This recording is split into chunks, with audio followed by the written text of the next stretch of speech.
ટોપિકની અંદર વાત કરતા હતા આપણે સહલગ્નતા અને પૂર્ણ સંયોજનને લઈને, બરાબર. ઓલમોસ્ટ તમને સહલગ્નતા અને પૂર્ણ સંયોજન શું છે એને લઈને ક્રોસ એ છે એ આપણે એક્સપ્લેન કરી ચૂક્યા છે, બરાબર. હવે ક્રોસ બી જે છે એને આપણે અન્ડરસ્ટેન્ડ કરીને ક્લિયર કરવાનું છે અને એના અંતે આપણે અન્ડરસ્ટેન્ડ કરશું કે સહલગ્નતા અને પૂર્ણ સંયોજન શું છે. હવે એક્ચ્યુઅલીમાં એક વસ્તુ છે એ મારે તમને ધ્યાન આપવી છે, બરાબર. ક્રોસ એ જે હતું એની અંદર જે જનીન હતા એમના રંગસૂત્ર ઉપર સ્થાન એકદમ નજીક હતા, બરાબર.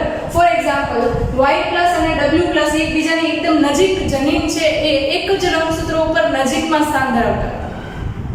જ્યારે ક્રોસ બી જે છે એની અંદર તમે અહીંયા લીધેલા જનીન જુઓ તો એની અંદર W અને M આ બંને જે છે એ સ્થાન છે એ ખૂબ અંતર ધરાવે છે. એક જ રંગસૂત્ર ઉપર છે નો ડાઉટ, બરાબર. રંગસૂત્ર કયું છે? એક જ છે અને એ જ રંગસૂત્ર ઉપર અંતર ખૂબ વધારે છે. આ બંને રંગસૂત્ર અંતર ખૂબ વધારે છે કોની વચ્ચે? તો કે એક જ રંગસૂત્ર ઉપર રહેલા બે જનીનો વચ્ચેનું અંતર છે એ ખૂબ વધારે છે. કારણ કે અલ્ટિમેટલી આપણે આ દ્વિસંકરણનો પ્રયોગ મોર્ગને જે ડ્રોસોફિલામાં કરેલો એ જ જોઈએ છે, રાઈટ. તો ક્રોસ એ ની અંદર જે રીતે આપણને વ્યતિકરણ ફિમેલની અંદર માદાની અંદર જોવા મળે તો એ જ રીતે ક્રોસ બી ની અંદર પણ વ્યતિકરણ આપણને ત્યાં જ જોવા મળવાનું છે, બરાબર. પણ અહીંયા આગળ વાત ક્યાં થાય છે તો કે વાત એક્ચ્યુઅલીમાં આપણે વાત કરીએ છીએ વ્યતિકરણની પ્રક્રિયા માટે જે રંગસૂત્રની અંદર રહેલા જનીનો છે એમની વચ્ચેના અંતરને લઈને, રાઈટ. સ્ટાર્ટ કરીએ. તમારે ખાલી એક પોઈન્ટ છે એને ખાસ યાદ રાખવાનો છે, રંગસૂત્ર પર રહેલા જનીનો વચ્ચેનું સાપેક્ષ અંતર. ફરીથી એકવાર રિપીટ કરું છું, રંગસૂત્ર વચ્ચે રહેલા જનીનો વચ્ચેનું સાપેક્ષ અંતર, રાઈટ. ઓકે. હવે અહીંયા આપણે જોઈએ તો તમને જે ટેક્સ્ટ બુકમાં એક્સપેરિમેન્ટ આપેલો છે એ ક્રોસ બી જે છે અલગ જ પ્રકારના લક્ષણને લઈને દ્વિસંકરણનો પ્રયોગ કરવામાં આવ્યો છે, બરાબર. તો ખાસ એની અંદર જોઈએ આપણે તો અહીંયા પણ તમે જુઓ તો સફેદ આંખ અને ટૂંકી પાંખ ધરાવતી માદા માખી છે એના લક્ષણો પ્રચ્છન્ન છે. આ યાદ રાખતા જજો, બરાબર. એના લક્ષણો કેવા છે તો કે આ લક્ષણો એના પ્રચ્છન્ન છે. એની સાથે તમને ખબર છે કે એનું રિપ્રોડક્શન કોની સાથે થાય છે? Wild type. વાઇલ્ડ ટાઇપના તમને લક્ષણો એટલે કે વન્ય પ્રકાર છે એના લક્ષણો તમને આપવામાં આવેલા નથી, બરાબર. જે વન્ય પ્રકાર છે એના લક્ષણો તમને આપવામાં આવેલા નથી. આ પણ યાદ રાખજો, રાઈટ. હવે એ લક્ષણો છે મારી રીતે મેં રિસર્ચ કરીને અલગ અલગ ટેક્સ્ટ બુક રેફરન્સ બુક્સ અને સાથે સાથે ઇન્ટરનેટનો યુઝ કરીને મેં ફાઇન્ડ આઉટ કરેલું છે. એક લક્ષણ તરીકે શું હતું એની અંદર તો કે લાલ આંખ છે અને સાથે સાથે સામાન્ય પાંખ. હવે પાંખની અંદર તમે જુઓ તો ટૂંકી પાંખ એટલે આઈડિયા આવી જાય આકૃતિની અંદરથી. પાંખ છે ટૂંકી છે અને અહીંયા આપણે પાંખ જુઓ તો એકદમ લાંબી પાંખ છે. સાથે સાથે આંખ જુઓ તો અહીંયા આગળ લાલ કલરની આંખ છે અને અહીંયા આગળ છે એ સફેદ આંખ છે, રાઈટ. તો આ બંને લક્ષણો છે એમાં લાલ આંખ છે એની લાક્ષણિકતા અથવા તો એનું લક્ષણ જે છે એ સફેદ આંખ ઉપર પ્રભાવી છે. એ જ રીતે અહીંયા આગળ સામાન્ય પાંખ છે એનું જનીન છે એ ટૂંકી પાંખ છે એવા પ્રકારના અલીલ પર પ્રભાવી છે, બરાબર. એટલે આ ટૂંકમાં કહીએ તો અલ્ટિમેટલી પ્રચ્છન્ન લક્ષણ છે, આ છે કેવા છે? પ્રભાવી લક્ષણ છે. ઓકે. હવે અહીંયા આગળ આ જે માખી છે એ પોતે પ્રજનનની પ્રક્રિયા કરવા માટે આ શુક્રકોષો ઉત્પન્ન કરશે, અંડકોષો ઉત્પન્ન કરશે. માદા માખી છે અને નર માખી છે. ઓકે.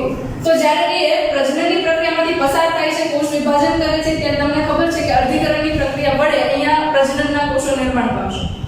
તો એ પ્રક્રિયા દરમિયાન એસ તબક્કા દરમિયાન શું થશે તો કે રંગસૂત્ર જે છે બેવડાશે અને બેવડાઈને એની અંદર વ્યતિકરણની પ્રક્રિયા થશે. હવે વ્યતિકરણ એટલે એક્ચ્યુઅલીમાં શું છે એ પણ આપણને ખ્યાલ છે કે ધારો કે આ બે આપણી પાસે રંગસૂત્ર હાજર છે, રાઈટ. એ બંને એકબીજા સાથે ચોક્કસ ડીએનએ ના ટુકડાની આપ-લે કરે તો એ પ્રક્રિયાને આપણે વ્યતિકરણની પ્રક્રિયા કહીએ છીએ, બરાબર. એને શું કહીએ આપણે? વ્યતિકરણની પ્રક્રિયા. તો વ્યતિકરણની પ્રક્રિયા છે અહીંયા આગળ ફિમેલની અંદર થશે, ડ્રોસોફિલા નર છે એની અંદર વ્યતિકરણની પ્રક્રિયા લિંગી રંગસૂત્રોમાં નહીં થાય, આ યાદ રાખજો. અને એ પણ યાદ છે આપણને કે વ્યતિકરણની પ્રક્રિયા હંમેશા સમજાત રંગસૂત્રો વચ્ચે થાય, જ્યારે નરની અંદર જે લિંગી રંગસૂત્ર છે કેવું છે? વિષમજાત છે. બંને રંગસૂત્ર સમજાત છે નહીં, રાઈટ. તો આની અંદર વ્યતિકરણની પ્રક્રિયા થશે નહીં અને માદાની અંદર વ્યતિકરણની પ્રક્રિયા થશે.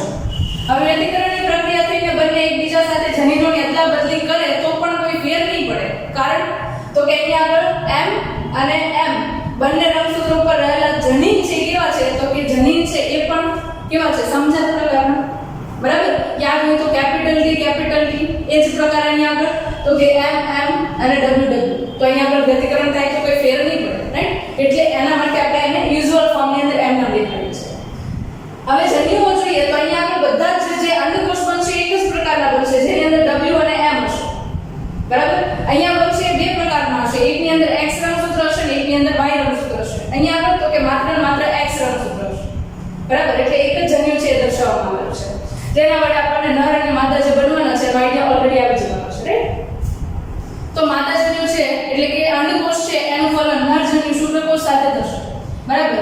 તો જો નરમાંથી શુક્રકોષમાં x રંગસૂત્ર હાજર છે, બરાબર, અને માદામાંથી અંડકોષમાં x રંગસૂત્ર હાજર છે તો બંને x રંગસૂત્ર ભેગા થશે એટલે જે આવનારી બાળ માખી છે કેવી હશે તો કે માદા હશે. એ જ પ્રકારે માદા છે એની અંદરથી અંડકોષ આવશે તેમાં x રંગસૂત્ર જ હશે અને અહીંયા આગળ ધારો કે y રંગસૂત્ર નરની અંદરથી આવે છે તો માખી જે બનશે કેવી હશે તો કે નર માખી હશે કારણ કે એની અંદર y રંગસૂત્ર હાજર છે. જો કે આપણે જેનિક બેલેન્સ થિયરી જોઈ ગયા છે પણ પ્રાઇમરી બેઝ ઉપર x અને y છે એને આપણે સેક્સ રેશિયો ડિસાઈડ કરવા માટે અહીંયા સમજવા માટે રાખીશું, રાઈટ? નેક્સ્ટ એના પછી જોઈએ તો અહીંયા આગળ તમે જુઓ છો કે નરની અંદર જે લક્ષણ હતું x રંગસૂત્ર પર એ કયું હતું તો કે વાઇલ્ડ ટાઈપનું હતું, વન્ય પ્રકારનું હતું. એટલે એનો મતલબ શું થયો તો કે પ્રભાવી હતું. તો પ્રભાવી લક્ષણ સાથે માદામાંથી જે x રંગસૂત્ર છે એના લક્ષણો કેવા હતા? પ્રચ્છન્ન હતા, રાઈટ? તો અહીંયા ઓલ ઓવર લક્ષણ કયો અભિવ્યક્તિ થશે તો કે વાઇલ્ડ ટાઈપ છે એ. એટલે આ જે માદા માખી છે કેવા પ્રકારની હશે તો કે જેની આંખ છે લાલ રંગની હોય અને પાંખ છે એ મોટી હોય, સામાન્ય એવા પ્રકારની અહીંયા આગળ માદા માખી થશે. નર માખી તો કે એની અંદર એક x રંગસૂત્ર છે જે પોતાનું લક્ષણ અભિવ્યક્ત કરશે, y રંગસૂત્ર ઉપર આ રંગ કે પાંખને લઈને કોઈ પણ જનીન હાજર નથી, રાઈટ? તો અહીંયા આગળ માદા માખી છે એની સરખામણીએ નર માખી છે કેવી હશે તો કે સફેદ આંખ હશે અને સાથે અવશિષ્ટ પાંખ હશે. અવશિષ્ટ અથવા તો ટૂંકી પાંખ કહીશું. અહીંયા આગળ m શેના માટે છે તો કે મિનિએચર વિંગ. મિનિએચર એટલે ટૂંકી અથવા તો અવશિષ્ટ પાંખ કહી શકાય, બરાબર? અહીંયા આગળ ટૂંકી પાંખ પણ લખી શકાય, રાઈટ?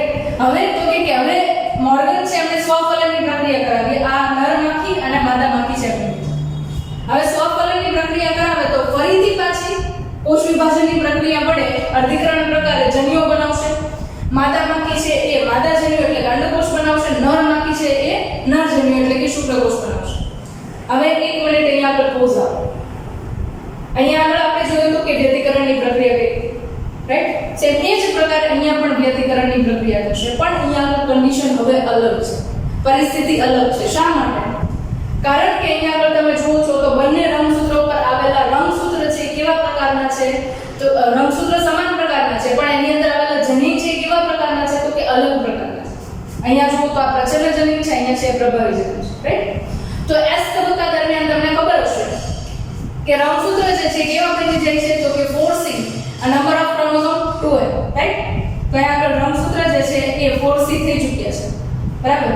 જેના કારણે એક જ રંગસૂત્ર જે એક રંગસૂત્રિકા હતી એની બદલે એક રંગસૂત્રની અંદર એક રંગસૂત્રિકા હતી એના બદલે હવે એક રંગસૂત્રની અંદર બે રંગસૂત્રિકા જોવા મળશે. એટલે ટોટલ સમજાત રંગસૂત્રની અંદર 4 રંગસૂત્રિકાઓ થશે.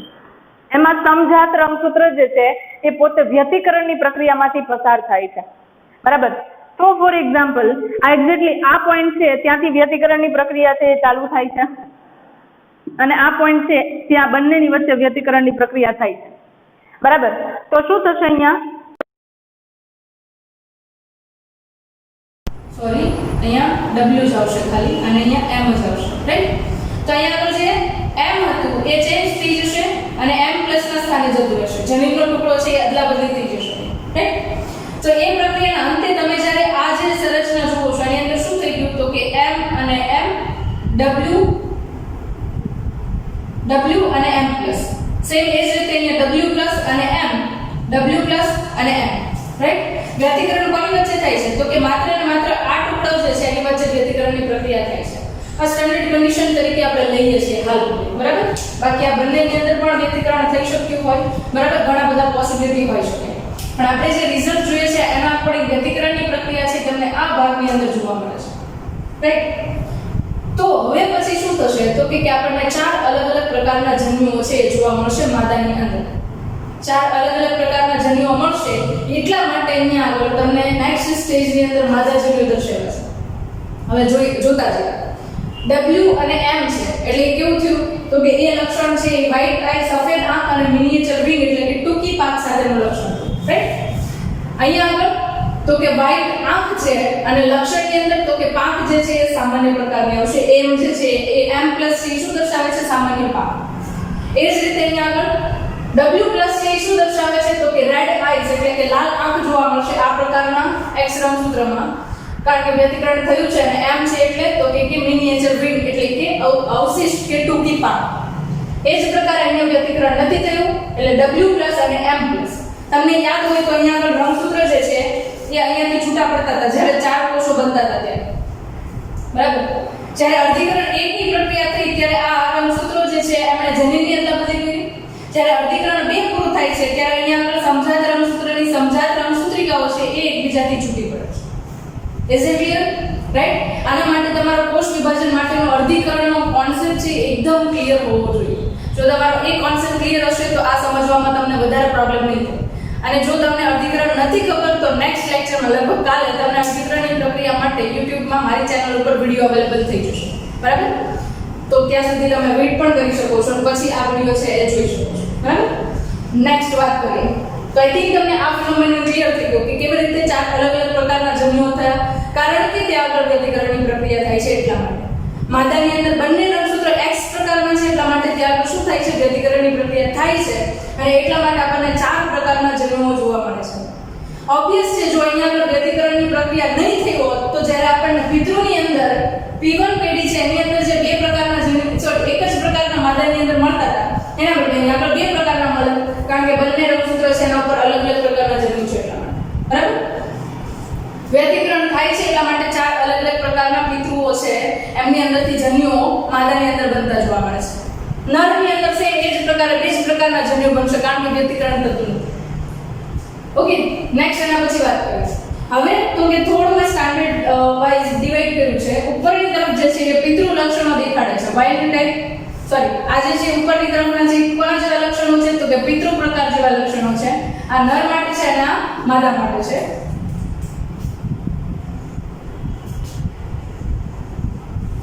બરાબર?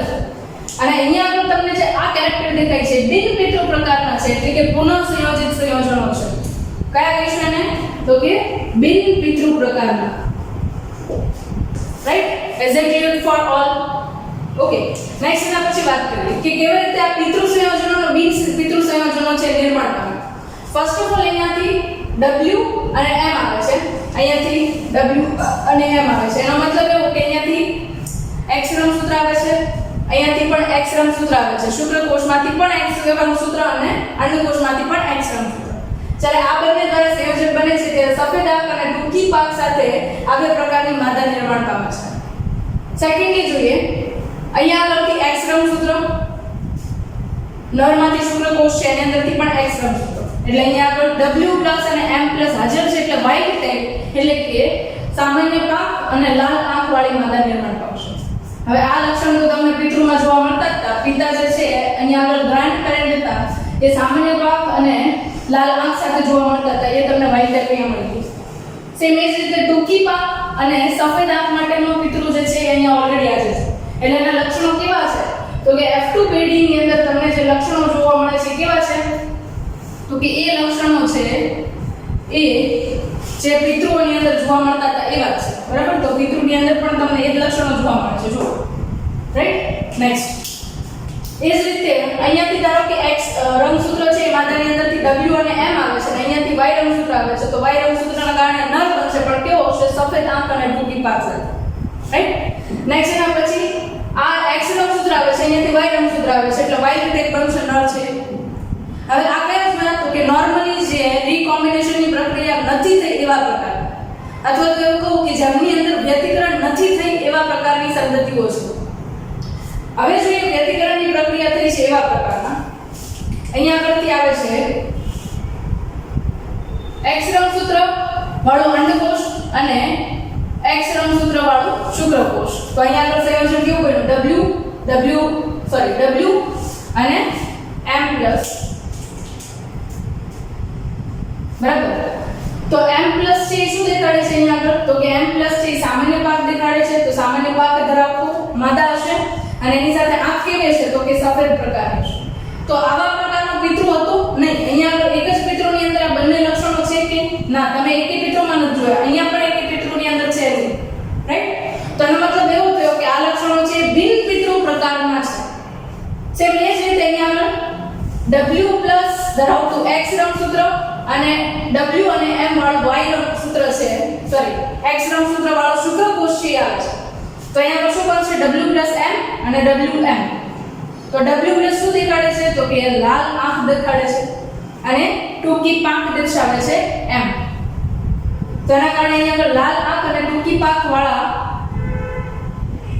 બાળ માખીનું નિર્માણ થાય છે જે માદા માખી છે, જે તમને પિતૃની અંદર લક્ષણ નથી દેખાતા બંને સાથે, રાઈટ? તો એનો મતલબ જો આ પણ બિન પિતૃ પ્રકારનું છે. એ જ રીતે Y રંગસૂત્રમાં સેમ એ જ રીતે પ્રજનનની પ્રક્રિયા થશે. WM પ્લસ અને અહીંયાથી Y રંગસૂત્ર સાથે શુક્રકોષ. તો એ નર બને છે સફેદ આંખ અને સામાન્ય પાંખ સાથે, જે આની અંદર સેમ છે. ફરીથી કેવું છે? બિન પિતૃ પ્રકારનું છે. ઓકે, બિન પિતૃ પ્રકારનું છે અને આપણે પુનઃસંયોજન શા માટે કહીએ છીએ? કારણ કે અહીંયા આગળ એકવાર તૂટે છે રંગસૂત્ર વ્યતિકરણની પ્રક્રિયા દરમિયાન જનીનનો ચોક્કસ ટુકડો છૂટો પડે છે અને ફરી પાછો એ જોડાય છે. પણ જોડાય છે એ કેવો છે તો કે પિતૃ જે હતું એવા જેવો નથી, એના કરતા અલગ પ્રકારનો છે, જેને આપણે શું કહી શકીએ તો કે પુનઃસંયોજિત કહી શકીએ. એટલા માટે એને શું કીધું આપણે? પુનઃસંયોજન કીધું. બીજા શબ્દોમાં કહું તો એ બિન પિતૃ પ્રકારનું છે એવું કહીશું. ઓકે, હવે એના આધારે પિતૃ પ્રકાર છે 62.8% છે, જ્યારે બિન પિતૃ છે એ 37.2% છે, બરાબર? હવે એના સમપ્રમાણમાં યાદ કરીએ ક્રોસ A ને. કોને યાદ કરવાનું છે? Cross A. આઈ થિંક તમને લોકોને ક્રોસ A યાદ હોય તો એની અંદર તમે પિતૃ પ્રકાર છે એનું પ્રમાણ જોતા હતા 98.7% અને બિન પિતૃ છે એનું પ્રમાણ જોતા હતા 1.3%. હવે તમારે એક્ચ્યુઅલીમાં સહલગ્નતા અને પુનઃસંયોજન છે એ સમજવાનું છે. ક્રોસ A અને ક્રોસ B તમને અલગથી એટલા માટે સમજાવ્યા છે કે ટેક્સ્ટ બુકની અંદર જે ફિગર આપેલી છે એની અંદર કોઈ કન્ફ્યુઝન નહીં. બીજી વસ્તુ, ટેક્સ્ટ બુકમાં જે તમને ફિગર આપી છે ને એની અંદર આખો સ્ટેપ છે, એટલે તમને ખબર જ નથી પડતી. આ સ્ટેપ નથી એની અંદર, આ સ્ટેપ નથી, ડાયરેક્ટલી તમને આ સ્ટેપ મૂકી દીધું છે, રાઈટ? એટલે તમને લોકોને જે એક્ઝેક્ટલી આઈડિયા નથી આવતો કે આ ચાર્ટ છે એની અંદર કેવી રીતે સંરચનાનું નિર્માણ થાય છે. જો તમે આ લેક્ચર છે એ બેઝિક થી જોયો હોય, લેક્ચર 1 થી તમે સ્ટાર્ટ કર્યું હોય અને પછી તમે જો સમજવાની ટ્રાય કરી હોય તો તમારો સમવિભાજનને લઈને, અર્ધીકરણને લઈને, વ્યતિકરણને લઈને પણ ઘણો બધો કોન્સેપ્ટ અહીંયા ક્લિયર થઈ ગયો છે, બરાબર? અને એ કોન્સેપ્ટ પરથી હવે તમને આઈડિયા આવી શકે કે આપણે એક્ચ્યુઅલીમાં આ પ્રયોગ કહેવા શું માંગે છે. હવે જ્યારે લેક્ચર છે એનું સ્ટાર્ટઅપ હતું ત્યારે મેં તમને કીધું હતું કે તમારે એક વસ્તુ યાદ રાખવાની છે, રંગસૂત્રનું જનીનનું રંગસૂત્ર ઉપર સાપેક્ષ સ્થાન. રિપીટ કરું છું એકવાર ફરીથી, રંગસૂત્ર પર જનીનનું સાપેક્ષ સ્થાન. હવે ક્રોસ A જે છે એની અંદર આપણે જે બે જનીન લીધા હતા એની વચ્ચે તમે જુઓ Y અને W વચ્ચે જગ્યા કેવી છે, અંતર કેવું છે? ઓછું છે. એ જ પ્રકારે તમે અહીંયા આગળ ક્રોસ B ની અંદર બે જનીન લ્યો છો, કયા? તો કે W+ ને M+ અથવા તો W કે M, રાઈટ? તો એ બંને વચ્ચેનું અંતર કેવું છે? વધારે છે. સમજવાની ટ્રાય કરજો. એકની અંદર જનીન છે ક્રોસ A છે, એની અંદર રંગસૂત્ર પર રહેલા જનીનો છે એમની વચ્ચેનું સાપેક્ષ અંતર ખૂબ ઓછું છે. બીજી બાજુએ તો કે બીજી બાજુએ ક્રોસ B ની અંદર સાપેક્ષ રીતે રંગસૂત્ર પર આવેલા જનીનો વચ્ચેનું અંતર ખૂબ વધારે છે. આઈડિયા ક્લિયર થાય છે, રાઈટ? ઓકે, હવે એ પોઈન્ટ છે એને થોડું આપણે સમજવાની ટ્રાય કરીએ. ધારો કે અહીંયા આગળ આ તમને આઈ થિંક વિઝિબલ હશે, રાઈટ?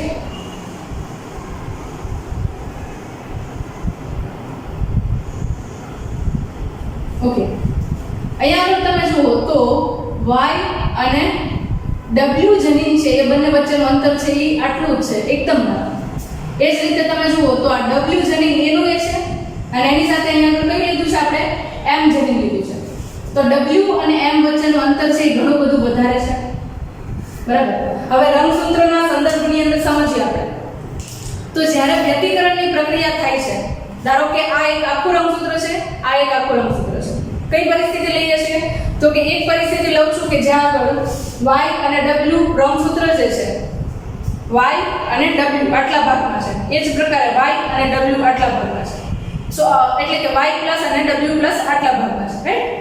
હવે આ બંને વચ્ચે આટલા મોટા ભાગની અંદરથી માત્ર ને માત્ર આટલા ભાગની અંદર વ્યતિકરણની પ્રક્રિયા થવાની સંભાવના કેટલી? ફરીથી ક્વેશ્ચન રિપીટ કરું છું એકવાર, તમે માઇન્ડની અંદર વિચારો, પોઝ કરી દો વિડિયો, એકવાર વિચારવાની ટ્રાય કરો ફરીથી, તો તમને આ કોન્સેપ્ટ છે ક્લિયર થશે, નહીતર નહીં થાય. બરાબર? આ સામાન્ય છે. જો તમને આમાંથી કાંઈ પણ ખબર નહીં પડતી હોય ને, તો પણ અંતરને લઈને વસ્તુ છે ક્લિયર થઈ જશે. બરાબર? ઓકે, અંતર આટલું છે બંનેની વચ્ચે. અહીંયા આગળ y અને w છે, અહીંયા આગળ y પ્લસ અને w પ્લસ છે, રાઈટ? તો હવે આટલું મોટું રંગસૂત્ર છે, આટલું મોટું રંગસૂત્ર છે, આ બંને સમજાત રંગસૂત્ર છે. એ બંનેમાંથી માત્ર ને માત્ર આટલા સ્થાન ઉપર વ્યતિકરણ થવાની શક્યતા કેટલી? બહુ ઓછી, નહિવત કહી શકીએ આપણે. એટલે આ ભાગમાં થઈ શકે, અહીંયા થઈ શકે, અહીંયા થઈ શકે. હું કહું તો એક્ઝેક્ટલી એવું કહી શકું કે 1.3% શક્યતા છે કે માત્ર ને માત્ર આટલા ભાગમાં જ વ્યતિકરણ થાય. રિપીટ કરું છું એકવાર, શક્યતા કેટલી છે આખા રંગસૂત્રની અંદર? તો કે આખા રંગસૂત્રની અંદર આટલા ભાગની અંદર વ્યતિકરણ થવાની શક્યતા નહિવત કહી શકાય. બરાબર? એટલે કે 100 માંથી 1.3% શક્યતા છે કે ત્યાં આગળ માત્ર ને માત્ર આ જ ભાગની અંદર વ્યતિકરણ થાય અને y પ્લસ અને y ના સ્થાનની અંદર ફેરફાર થાય. Is that clear to all? Right? તો મારો કહેવાનો મતલબ એવો છે કે જ્યારે જનીનો વચ્ચેનું એક રંગસૂત્ર ઉપર સાપેક્ષ સ્થાન ઓછું, ત્યારે ત્યાં આગળ વ્યતિકરણ થવાની શક્યતા ઓછી. જો રંગસૂત્રની વચ્ચે જનીનો વચ્ચે વ્યતિકરણની પ્રક્રિયા થશે જ નહીં, તો ત્યાં આગળ વ્યતિકરણ થવાનું છે. અને જો વ્યતિકરણ ન થાય તો પુનઃસંયોજન થાય જ નહીં. એ જ રીતે બીજો પોઈન્ટ કહો, અહીંયા આગળ તમે અહીંયા આગળ જોવો છો કે આટલું મોટું અંતર છે, તો આ ભાગની અંદર વ્યતિકરણ થવાની શક્યતા કેટલી? ખૂબ વધી જાય. કેટલા પર્સન્ટ શક્યતા છે? તો કે 37.2% શક્યતા છે 100 માંથી કે ત્યાં આગળ જ વ્યતિકરણ થાય અને w અને m ની બદલે w પ્લસ અને m પ્લસ છે એકબીજા સાથે સ્થાન બદલે. રાઈટ? તો એનો મતલબ એવો થયો કે જેમ રંગસૂત્ર પર રહેલા સાપેક્ષ જનીનો વચ્ચેનું અંતર વધારે, એમ વ્યતિકરણની શક્યતા વધારે, અને એ વ્યતિકરણની શક્યતા જેટલી વધારે એટલું પુનઃસંયોજન છે અહીંયા કેવું હશે? તો કે વધારે હશે. પુનઃસંયોજન ત્યારે જ થાય જો વ્યતિકરણ થયું હોય તો. જો વ્યતિકરણની પ્રક્રિયા નથી થતી તો અહીંયા પુનઃસંયોજનની પ્રક્રિયા થશે નહીં. એ જે જનીન છે રંગસૂત્ર પર રહેલું છે એ m ને m એની સંતતિની અંદર આવી જશે. બરાબર છે? તો એક વસ્તુ અહીંયા આગળ ક્લિયર કરું, જો આટલા ભાગની અંદર વ્યતિકરણની પ્રક્રિયા નથી થતી, શું કહું છું હું? જો આટલા ભાગની અંદર વ્યતિકરણની પ્રક્રિયા નથી થતી તો એને હું શું કરીશ? તો એ જનીન છે એના માટે શબ્દ આપણે વાપરશું સહલગ્નતા. બરાબર? અને જો આ ભાગની અંદર તમને વ્યતિકરણની પ્રક્રિયા જોવા મળે છે, બરાબર, વ્યતિકરણની પ્રક્રિયા જોવા મળે છે અને પિતૃઓ જે છે એના કરતા સંતતિની અંદર પ્રમાણ જે છે કે અલગ પ્રકારનું આવે છે, લક્ષણો છે કે અલગ પ્રકારના આવે છે, તો એને આપણે શું કહીશું? તો કે એને કહીશું આપણે પુનઃ સંયોજન. શું કહીશું એને આપણે? પુનઃ સંયોજન. તો હવે સામાન્ય શબ્દોની અંદર આખો ટોપિક છે મારે કેવો હોય તો હું કઈ રીતે કહી શકું? તો કે એક જ લાઈનની અંદર હું તમને આખો પોઈન્ટ છે એ કહી શકું કે જેમ એક રંગસૂત્ર પર રહેલા બે જનીનો વચ્ચેનું સાપેક્ષ અંતર ઓછું, એમ સહલગ્નતા વધારે. એવી જ રીતે જેમ એક જ રંગસૂત્ર પર રહેલા બે જનીનો વચ્ચેનું સાપેક્ષ અંતર વધારે, એમ વ્યતિકરણ વધારે એટલે પુનઃસંયોજન વધારે. રાઈટ? એકવાર ફરીથી રિપીટ કરું છું, એક જ રંગસૂત્ર પર રહેલા બે જનીનો વચ્ચેનું સાપેક્ષ અંતર ઓછું, એમ અહીંયા આગળ સહલગ્નતા વધારે એટલે કે વ્યતિકરણ ગેરહાજર અથવા તો ઓછું. બરાબર? એ જ રીતે જેમ એક જ રંગસૂત્ર પર રહેલા બે જનીનો વચ્ચેનું અંતર વધારે, એમ વ્યતિકરણ વધારે એટલા માટે પુનઃસંયોજન વધારે. બરાબર? આના ઉપરથી તમને આપવામાં આવેલો દરેક એમસીક્યુ છે એ તમે સોલ્વ કરી શકો છો. બરાબર? હવે આઈ થિંક જો તમને કોન્સેપ્ટ ક્લિયર થયો હશે તો તમારે ખાલી અંતરને લઈને જે આઈડિયા છે એ ક્લિયર કરવાનો છે. બાકી આ જે પ્રોસેસ છે આખી મેં તમને સમજાવી. બરાબર? જનીનોનું વિતરણ કેવી રીતે થાય છે, એસ તબક્કો શું છે અને એના અંતે જનીન છે એના અંદર કેવી રીતે ફેરફારો થાય છે અને કેવી રીતે સંતતિનું નિર્માણ થાય છે, આખો તબક્કો મેં તમને સમજાવ્યો.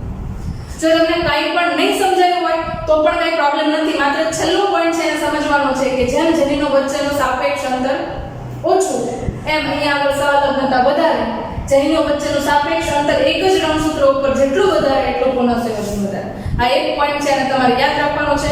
એના આધારે તમે MCQ છે એ સહલગ્નતા અને પુનઃસંયોજનને લઈને સોલ્વ કરી શકો છો. ઓકે, બીજા અહીંયા આગળ બે પોઈન્ટ્સ આવે છે. એકને આપણે કહીએ છીએ સહલગ્નતા, સંપૂર્ણ સહલગ્નતા, અને બીજાને કહીએ છીએ અપૂર્ણ સહલગ્નતા. આ બે પોઈન્ટ શું છે એ સમજી લઈએ, એના પછી આપણે લેક્ચર છે કમ્પ્લીટ કરીએ. રાઈટ? ઓકે, હવે સંપૂર્ણ સહલગ્નતા શું છે? જો અહીંયા આગળ જનીનો છે એકબીજાની એકદમ નજીક આવેલા હોય તો ત્યાં આગળ વ્યતિકરણ ક્યારેય પણ થશે નહીં. રિપીટ કરું છું એકવાર મારો પોઈન્ટ ફરીથી. જો જનીનો વચ્ચે જરા પણ અંતર નથી, બંને જનીનો છે એક પણ પ્રકારનો અવકાશ ધરાવતા નથી, એક જનીનનું કોડિંગ પૂરું થાય એના પછી જ બીજું જનીન છે એનું કોડિંગ આવેલું છે, એટલે એમના સ્થાન જે છે એ એકદમ નજીક છે, તો ત્યારે એમની અંદર તમને વ્યતિકરણની પ્રક્રિયા જોવા મળતી નથી. એટલે કે પુનઃસંયોજન જો સંપૂર્ણ ગેરહાજર હોય, એટલે કે વ્યતિકરણ છે સંપૂર્ણ ગેરહાજર હોય, તો તમને જે પિતૃ લક્ષણો જોવા મળે છે એ પેઢી દર પેઢી ઘણી બધી પેઢીઓ સુધી એના જ લક્ષણો રિપીટ થતા જોવા મળશે. તો એને આપણે કહીશું સંપૂર્ણ સહલગ્નતા. શું કહીશું એને આપણે? સંપૂર્ણ સહલગ્નતા. બીજો એક પોઈન્ટ છે જેને કહીએ છીએ અપૂર્ણ સહલગ્નતા, જેની અંદર તમે એવું જુઓ છો કે બે જનીનો છે એમની વચ્ચે અંતર છે થોડું વધારે છે, જેના કારણે એમની અંદર વ્યતિકરણ જોવા મળે છે, જેના કારણે એને આપણે અપૂર્ણ સહલગ્નતા કહીશું. રાઈટ? જો વ્યતિકરણ થાય તો પુનઃસંયોજન થાય છે, તો એવા પ્રકારની જે પ્રક્રિયા છે એની અંદર પિતૃ પ્રકારના લક્ષણો ધરાવતી હોય એવી પણ સંતતિ આવશે, અને બિન પિતૃ પ્રકારના લક્ષણો ધરાવતી હોય એવી પણ સંતતિ આવશે. તો અહીંયા આગળ આ જે છે એને હું શું કહી શકું? તો કે એને હું અપૂર્ણ સહલગ્નતા કહી શકું. તો અહીંયા આગળ જે આપણે માખી માટે લક્ષણ લીધું હતું, લાલ આંખ અને સામાન્ય પાંખ વર્સિસ સફેદ આંખ અને ટૂંકી પાંખ, એ લક્ષણ જે છે એ અપૂર્ણ સહલગ્નતાનું એક એક્ઝામ્પલ છે, આવું હું કહી શકું. બરાબર? Is that clear for all? Right? તો આ જે છે એ સંપૂર્ણ સહલગ્નતા, અપૂર્ણ સહલગ્નતા છે, એને લઈને જનીનો વચ્ચેનું સાપેક્ષ અંતર, પુનઃસંયોજન અને વ્યતિકરણ અને સહલગ્નતા શું છે એ ક્લિયર કર્યું. હવે એક પ્રશ્ન થાય કે આટલી મોટી થીસીસ આપણે સમજી ગયા, થિયરી છે એ સમજી ગયા, બરાબર, તો એનો ઉપયોગ ક્યાં છે? શા માટે આપણે આને સમજવું જોઈએ? શા માટે આટલું બધું મગજ કસવું જોઈએ? રાઈટ? એકચ્યુઅલીમાં તમને કહું તો આ ટેક્સ્ટબુક ની અંદર તમે જે ચાર્ટ જોવો છો એ ચાર્ટ જ્યારે મેં પહેલી વાર જોયો ત્યારે ઓલરેડી મેં તો આખી સિસ્ટમ લર્ન કરેલી હતી, પણ મને પણ આઈડિયા નહોતો આવતો કે આ ચાર્ટ છે એની અંદર આ પોઈન્ટ છે ક્યાંથી આવે છે, આ છે કેવી રીતે નિર્માણ પામે છે, બરાબર, એ મને પણ આઈડિયા નહોતો. પણ ધીરે ધીરે કરતા હું સોલ્વ કરતી ગઈ, ચાર્ટ બનાવતી ગઈ, 2-3 વખત ચાર્ટ બનાવ્યો તો ઓટોમેટિકલી આઈડિયા આવી ગયો, કારણ કે એના માટે વ્યતિકરણની પ્રક્રિયાનો કોન્સેપ્ટ ક્લિયર હતો, જન્યુનું નિર્માણ કેવી રીતે થાય છે એ કોન્સેપ્ટ ક્લિયર હતો, અને વ્યતિકરણ કયા તબક્કે થાય છે એ પોઈન્ટ ક્લિયર હતો. જ્યારે 3 પોઈન્ટ ક્લિયર હોય ને ત્યારે તમને આખો ચાર્ટ છે એકદમ ક્લિયર થઈ જાય, અને એના અંતે તમે પુનઃસંયોજન, વ્યતિકરણની પ્રક્રિયા છે એ અને સહલગ્નતા છે એ સમજાવી શકો. બરાબર? મેઇન પોઈન્ટ ઉપર આવો કે આવું કરવાની જરૂર શા માટે છે? તો કે આના દ્વારા આપણે રંગસૂત્ર ઉપર જનીનનું ચોક્કસ સ્થાન ક્યાં છે એ સમજી શકીએ છીએ. બરાબર? રિપીટ કરું છું ફરી એકવાર. ફોર એક્ઝામ્પલ, આપણે રંગસૂત્રના નકશા બનાવવા છે, જનીનના નકશા બનાવવા છે. નકશો એટલે શું? મેપ એટલે શું? તો કે ચોક્કસ જગ્યાએ કોઈ પણ વસ્તુ છે એનું સ્થાન આપે એને આપણે નકશો કહીએ, મેપ કહીએ. રાઈટ? ઇન્ડિયન મેપ જોઈએ તો એની અંદર બાઉન્ડ્રીઝ દોરેલી છે બધાની, બરાબર. પોલિટિકલ મેપ જોઈએ તો એની અંદર બાઉન્ડ્રી બધાની આપેલી છે બધા રાજ્યની, તો એના આધારે આપણને ખબર પડે કે આ રાજ્યની આટલી સીમા છે, અને આ રાજ્ય છે ગુજરાત છે, આ મહારાષ્ટ્ર છે, આ મધ્યપ્રદેશ છે, ગોવા છે, બરાબર, તમિલનાડુ, કેરળ, આ બધા રાજ્ય છે આપણને ખબર પડે છે. એટલે નકશાના આધારે ચોક્કસ સ્થાન નક્કી થાય. તો એ જ પ્રકારે આપણને ખબર છે કે આપણા મનુષ્યના રંગસૂત્ર જે છે, એક કોષની અંદર રહેલા રંગસૂત્ર છે એના ઉપર તમે લગભગ જુઓ તો 30,000 થી પણ વધારે જનીનો છે એક જ કોષના અંદર રહેલા જનીની દ્રવ્યની અંદર, બરાબર. તો 30,000 જનીનો છે, એમાંથી પહેલી જોડ ઉપર કેટલા જનીનો હાજર છે, બીજી જોડ ઉપર કેટલા જનીનો હાજર છે, ત્રીજી જોડ ઉપર કેટલા જનીનો હાજર છે, એવી જ રીતે 23મી જોડ ઉપર કેટલા જનીનો હાજર છે એ નક્કી કરવું છે.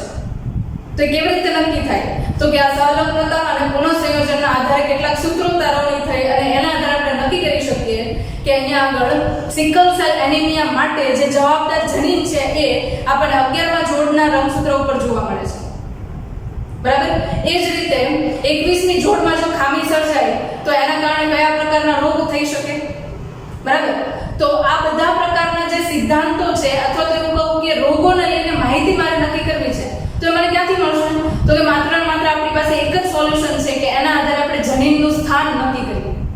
જો કોઈ પણ રંગસૂત્ર ઉપર જનીનનું સ્થાન નક્કી થયેલું હોય તો ઇન ફ્યુચર આપણે એટલી હાઈએસ્ટ ટેકનોલોજી ઉપર છીએ કે કોઈ પેરેન્ટને કોઈ જનીનિક ખામી છે, બરાબર, તો એ જનીન છે એનું સ્થાન ખબર છે, એ રંગસૂત્ર ઉપરથી એ જનીનનું સ્થાન બદલાવીને સારા પ્રકારનો જનીન મૂકી દઉં તો એ શક્યતા છે કે એ જનીનિક ખામીઓ છે એને દૂર કરી શકે.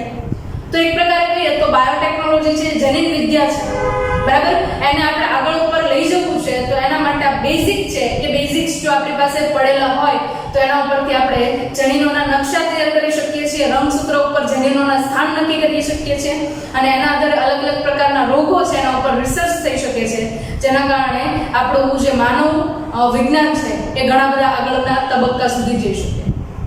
Right, I think I am able to explain all the things, right? જેટલી પણ આની અંદર વસ્તુઓ હતી એ બધી જ હું તમને સમજાવી શકીશ, બરાબર. જો તમને એકવારમાં વિડિયો જોઈને સમજ નથી પડતી તો બીજી વાર જુઓ, ત્રીજી વાર જુઓ, 3-4 વાર વિડિયો છે એનો એ રિપીટ કરશો એટલે ઓલમોસ્ટ તમને કોન્સેપ્ટ છે ક્લિયર થઈ જશે, બરાબર, મારા પોઈન્ટ ઓફ વ્યૂ, બરાબર.